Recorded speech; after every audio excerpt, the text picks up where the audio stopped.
Political లీడర్లకు cinema వాళ్లకు నిజంగానే జాతకాల పిచ్చెక్కువ. ఎవరి మాట వినని పొలిటికల్ లీడర్లు కూడా జ్యోతిష్యులు చెప్పే మాటకి దెబ్బకి తల వంచుకుంటారు. అందుకే పవర్లో ఉన్నవాడి వద్ద ఎవడో ఒక జ్యోతిష్కుడు వచ్చి చేరతాడు. వాడే చక్రం తిప్పుతూ ఉంటాడు. అలాంటి జ్యోతిష్యుని నమ్ముకొని పాలనలో మొదటి రోజే దెబ్బతిన్నాడు తమిళనాడు సీఎం జోసెఫ్ విజయ్.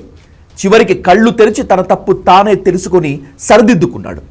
నువ్వు సీఎం అవుతావు అని చెప్పిన ప్రముఖ జ్యోతిష్యుడు రిక్కీ రాధన్ పండిట్ని ముఖ్యమంత్రి విజయ్ తన ఆఫీసర్ ఆన్ స్పెషల్ డ్యూటీ ఓఎస్డీగా నియమించుకున్నారు.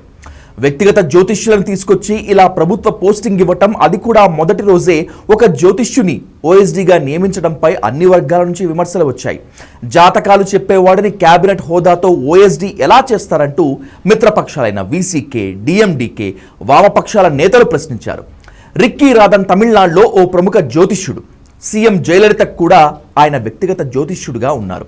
ఈ రోడ్లో జన్మించిన రాధాన్ పండిట్ 1991లో జయలలిత గెలుపుని అంచనా వేసి తమిళనాడు పాలిటిక్స్లో పాపులర్ అయ్యారు.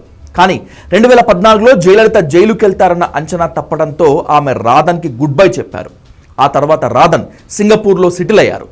జయలలితకు భయపడి రాధన్ సింగపూర్ పారిపోయారని కొందరు చెప్తూ ఉంటారు. అద్వానీ సహా ఎందరో ప్రముఖులకు రిక్కీ జ్యోతిష్యం చెప్పారు.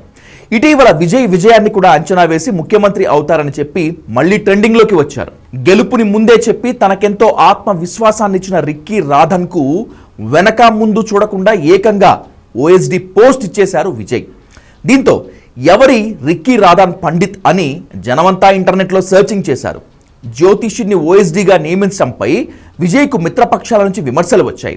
శాస్త్రీయ దృక్పథాన్ని నెలకొల్పడం ప్రభుత్వ బాధ్యత అని, కానీ రిక్కీ రాధన్ను నియమించి విజయ్ అందుకు విరుద్ధంగా ప్రవర్తించారని తమిళనాడు సిపిఐ సెక్రటరీ షణ్ముగం విమర్శించారు. ఇలాంటి వ్యక్తులను ప్రభుత్వంలో నియమించుకోవటం వల్ల జ్యోతిష్యంపై ప్రజల్లో మూఢనమ్మకం పెరగడం తప్పితే మరొక ఉపయోగం లేదని ఆరోపించాయి వామపక్షాలు.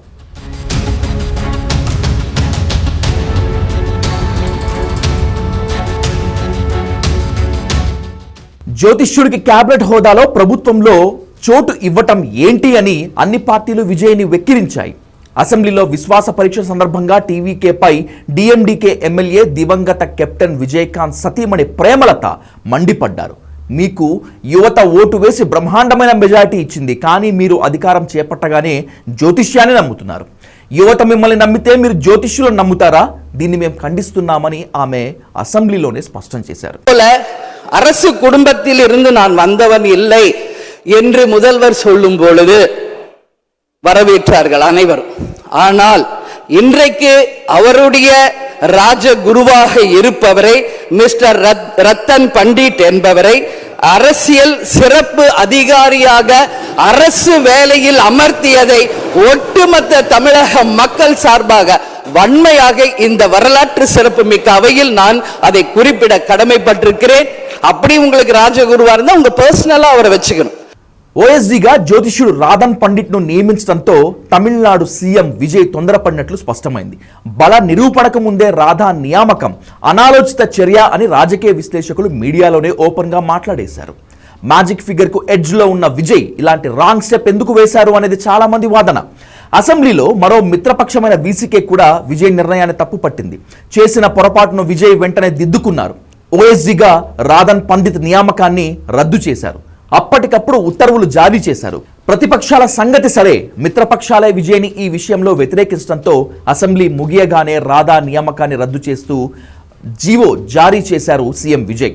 మున్ముందు ఇలాంటి తప్పులు జరగకుండా సీఎం విజయ్ జాగ్రత్త పడాల్సిన అవసరం ఉంది. లేదంటే మిత్రపక్షాలే తమిళనాడు ముఖ్యమంత్రిని ఓ ఆట ఆడుకోవటం ఖాయం.